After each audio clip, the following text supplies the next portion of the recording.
বোনটির মুখ থেকে তার স্বামীকে উধাও করা হয়েছে। আমার মজলুম বোনটির পক্ষে আমি এখানে দাঁড়িয়েছি। ক্ষমতাতে না আসতেই ক্ষমতার বাহাদুরি। শেরপুরে বিএনপির হামলায় জামাত নেতার মৃত্যু হওয়ায় এখন এমনই প্রশ্নের মুখে বিএনপি। ঢাবির শিবিরের বিক্ষোভ মিছিলে স্লোগান ওঠে, তারেক রহমান জানেন নাকি রেজাউল খুনের নায়ক আপনি। যে ঘটনার মধ্য দিয়ে আবার আরেকটি হত্যাকাণ্ডের সাথে জড়ালো বিএনপির নাম। এদিকে জামাতের নারীদের ওপরও একের পর এক হামলার ঘটনা সামনে আসছে। আইন শৃঙ্খলা পরিস্থিতির চরম অবনতি নিয়ে সবার মাঝে এখন একটাই প্রশ্ন, কোন দিকে এগোচ্ছে নির্বাচনের লড়াই? এই পরিস্থিতিতে কি নির্বাচন আদৌ সুষ্ঠু হবে বাংলাদেশে? চলুন জেনে আসা যাক বিস্তারিত।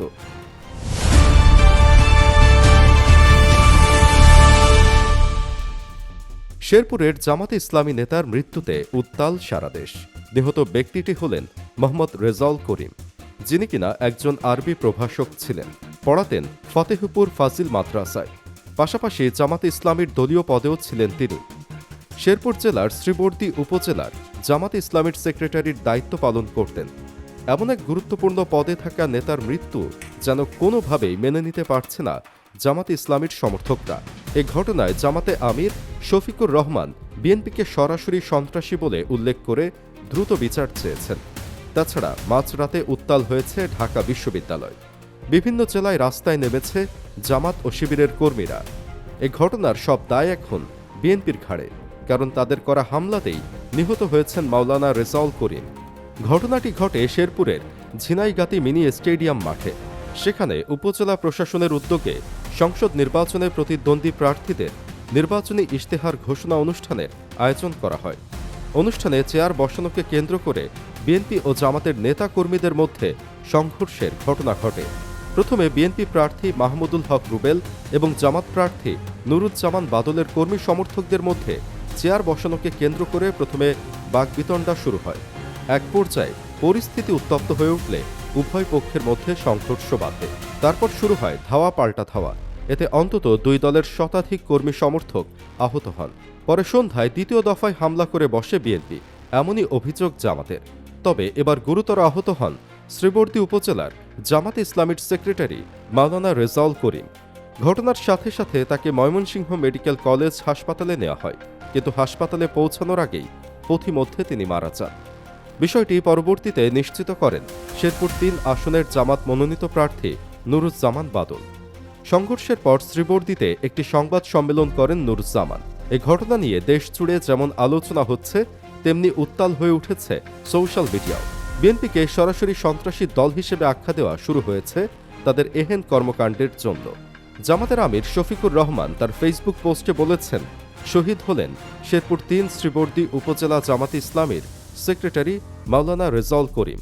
তারপর তিনি লিখেছেন, যারা এই খুনের নেশায় মত্ত হয়েছে এদেরকে পাকড়াও করে দৃষ্টান্তমূলক শাস্তি দেওয়া দরকার। আমরা চাই দ্রুত এদেরকে পাকড়াও করা হোক। কোনো ধরনের গড়িমসি জাতি বরদাস্ত করবে না। আবার কেউ কেউ লিখেছেন, নির্বাচনী প্রচারণা শুরুর পর এটি প্রথম রাজনৈতিক হত্যাকাণ্ড যা বড় দল বিএনপির মাধ্যমে সংঘটিত হল। প্রশ্ন তোলা হয় প্রশাসনের বিরুদ্ধেও।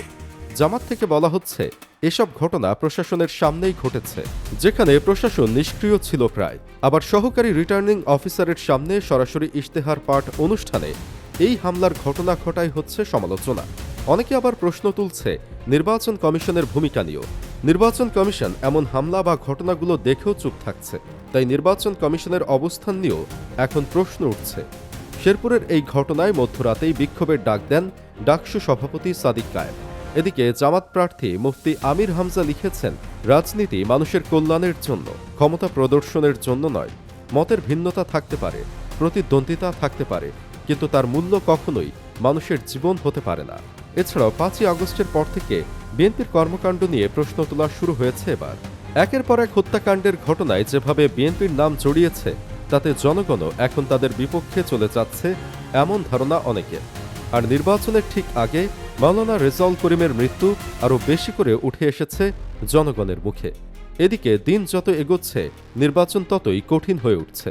প্রতিপক্ষকে ঘায়েল করতে দলের শীর্ষ নেতাদের পাল্টাপাল্টি বক্তব্য আর বিভিন্ন জেলার তৃণমূল নেতাকর্মীদের মধ্যে সংঘাত সংঘর্ষের ঘটনায় নির্বাচনের আগেই ভোটের মাঠ উত্তপ্ত হয়ে উঠেছে কিনা এমন প্রশ্ন সামনে আসছে। ত্রয়োদশ জাতীয় সংসদ নির্বাচনে আইন শৃঙ্খলা পরিস্থিতি কেমন থাকবে এ নিয়ে বেশ আগে থেকেই উদ্বেগ জানিয়ে আসছিলেন নির্বাচন পর্যবেক্ষক ও রাজনৈতিক বিশ্লেষকরা।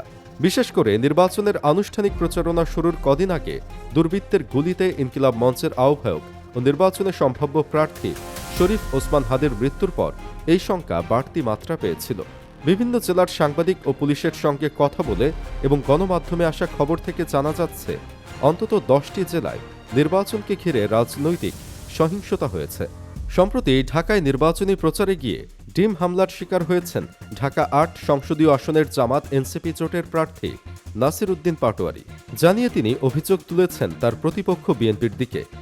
আগামী 12ই ফেব্রুয়ারি জাতীয় নির্বাচন ও গণভোটের দিন যত ঘনিয়ে আসছে, সংঘাতের সংখ্যাও ততই বাড়ছে কিনা এবং শেষ পর্যন্ত ভোটে তার প্রভাব পড়বে কিনা সে নিয়েও শঙ্কা জানাচ্ছেন পর্যবেক্ষক বিশ্লেষকরা। প্রচারণা কিংবা আধিপত্য বিস্তারের চেষ্টায় ঢাকা, চট্টগ্রাম, শরীয়তপুর, সিরাজগঞ্জ সহ অন্তত 10 জেলায় বিভিন্ন দলের নেতাকর্মীদের মধ্যে সংঘর্ষের খবর পাওয়া গেছে। এসব সংঘাতের বেশিরভাগই ঘটেছে বিএনপি এবং জামাত এনসিপি জোটের সমর্থকদের মধ্যে। আর দোষারোপের রাজনীতিতে ফিরবেন না। নির্বাচনে অংশ নেওয়া প্রধান রাজনৈতিক দলের নেতারা অতীতে এমন কথা বললেও প্রচারণার শুরু থেকেই একে অন্যকে দোষারোপ এবং ইঙ্গিতপূর্ণ বক্তব্য দিচ্ছেন বিভিন্ন রাজনৈতিক দলের শীর্ষ নেতারা। একে অন্যের বিরুদ্ধে প্রচারণায় বাধা, নেতাকর্মীদের ওপর হামলা, হুমকিসহ নানা অভিযোগ যেমন আনছেন, তেমনি প্রতিপক্ষকে ঘায়েল করতে অতীতের নানা বিষয়ও সামনে আনছেন কেউ কেউ। ত্রয়োদশ জাতীয় সংসদ নির্বাচনের প্রচারণা শুরু হওয়ার পর থেকেই কথার লড়াইয়ে ছাড় দিচ্ছে না বিএনপি, জামাত সহ কোনো দলই। এমন প্রেক্ষাপটে সব দলের শীর্ষ নেতৃত্বকে আরও সহনশীল হতে বলছেন নির্বাচন পর্যবেক্ষক ও রাজনীতি বিশ্লেষকরা। নির্বাচন কমিশনকেও সতর্ক থাকতে বলছেন তারা। কিন্তু এত কিছুর পরও প্রশ্ন থেকে যাচ্ছে, পরিস্থিতি যদি এমন চলতে থাকে তাহলে নির্বাচন কি আদৌ স্বাভাবিক হবে বাংলাদেশে?